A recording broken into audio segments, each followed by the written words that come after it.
ಹೇಗಿತ್ತು ಸರ್ ನಿಮ್ಮ ಕಾಶಿಯ ಅನುಭವ ಹೇಗೆ? ಕಾಶಿ ಅನುಭವ ಅಂದರೆ ಫಸ್ಟ್ ಟೈಮ್ ನಾವು ಬಂದಿರೋದು ಜೀವನದಲ್ಲಿ ಒಂದ್ಸಲಿ ನೋಡುವಂಥ ಕಾಶಿ ಯಾತ್ರೆನ ಈ ವಯಸ್ಸಿನಲ್ಲಿ ನೋಡಿದ್ದೀವಿ.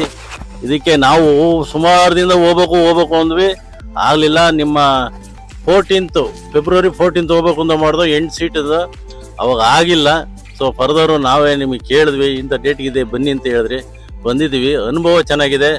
ಆರೋಗ್ಯಕ್ಕೆ ನಮ್ಮ ಆರೋಗ್ಯನ ಫಸ್ಟ್ ಕಾಪಾಡಿದ್ದು ಅಂದರೆ ನೀವು ಟ್ರಾವೆಲ್ಸ್ದವರು ಅಂತ ಹೇಳಕ್ಕೆ ಇಷ್ಟಪಡ್ತೀನಿ. ಬಟ್ ನಾವು 10 ಜನ ಗ್ರೂಪು, ನೆಕ್ಸ್ಟ್ ಬಂದಾಗಲೂ ಇಷ್ಟೇ ಗ್ರೂಪ್ ಆಗ್ತದೆ ಅಂತ ನನಗೆ ಅನುಭವ ಇದೆ. ನೋಡೋಣ, ದೇವರು ನಿಮ್ಮ ಅನುಭವ ಎಲ್ಲ ಹೇಳಿದ್ದೀವಿ. ನಿಮ್ಮ ಆಶೀರ್ವಾದ, ದೇವರ ಆಶೀರ್ವಾದ, ಕರ್ಕೊಂಡು ಹೋಗೋ ಜವಾಬ್ದಾರಿ ನಿಮ್ಮದು. ನೀವು ಈ ಥರ ನಾನು ಅಂದ್ಕೊಂಡಂಗೆ ಕಾಶಿ ಏನೋ ಮಹಾ ಇದು ಅಂದ್ಕೊಂಡಿದ್ದೆ. ಇವತ್ತು ನಾವು ಬಂದು ಅನುಭವ ನೋಡಿದ್ರೆ ನಾವು ಈ ಥರ ಅನುಭವ ಕಷ್ಟಪಟ್ಟಿದ್ದೇ ಇಲ್ಲ. ಬೇರೆಯವ್ರು ಹೇಳೋದು ತಿಳ್ಕೊಂಡು ಅಯ್ಯೋ ಏನಪ್ಪ ಕಾಶಿ ಹಿಂಗೆ ಕಳ್ತನ ಅದು ಇದು ಎಲ್ಲ